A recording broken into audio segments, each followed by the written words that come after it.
ഭാര്യയുടെ വഴക്കൊഴിവാക്കാൻ എന്തെങ്കിലുമൊക്കെ മാർഗമുണ്ട്.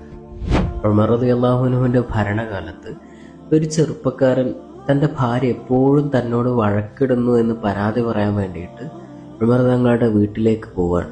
അങ്ങനെ അയാൾ ഉമർ റളിയല്ലാഹു അൻഹുവിൻ്റെ വീടിൻ്റെ പടിക്കലെത്തിയപ്പോൾ അകത്ത് നിന്ന് ഉമർ തങ്ങളുടെ ഭാര്യ അദ്ദേഹത്തോട് വളരെയേറെ ദേഷ്യപ്പെട്ടുകൊണ്ട് ശബ്ദത്തിലൊക്കെ സംസാരിക്കുന്നത് ഇയാൾ കേൾക്കുകയാണ്. പക്ഷെ ഉമർ തങ്ങളാവട്ടെ ഒന്നും തിരിച്ചു പറയുന്നുണ്ടായിരുന്നില്ല. അങ്ങനെ അവിടെ കുറച്ചു നേരം കാത്തു നിന്നപ്പോൾ അയാളിങ്ങനെ ചിന്തിക്കുകയാണ്, നാട് ഭരിക്കുന്ന ഖലീഫ ഉമറിന്റെ അവസ്ഥ ഇതാണെങ്കിൽ ഇതൊക്കെ വെച്ച് നോക്കുമ്പോൾ എൻ്റെയൊക്കെ അവസ്ഥ ചെറുതല്ലേ എന്ന് വിചാരിച്ചിട്ട് അദ്ദേഹം മടങ്ങിപ്പോവാൻ ഒരുങ്ങുമ്പോഴാണ് ഉമർ റളിയല്ലാഹു അൻഹു വീടിന്റെ പുറത്തേക്ക് വരുന്നത്.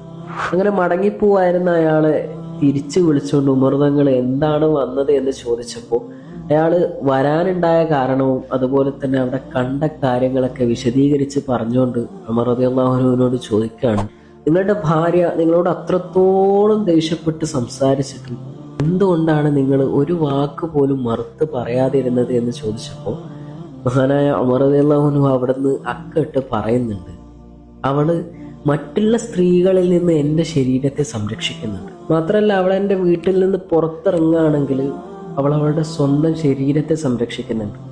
അവൾ എൻ്റെ മക്കളെ പൊന്നുപോലെ നോക്കുന്നുണ്ട്.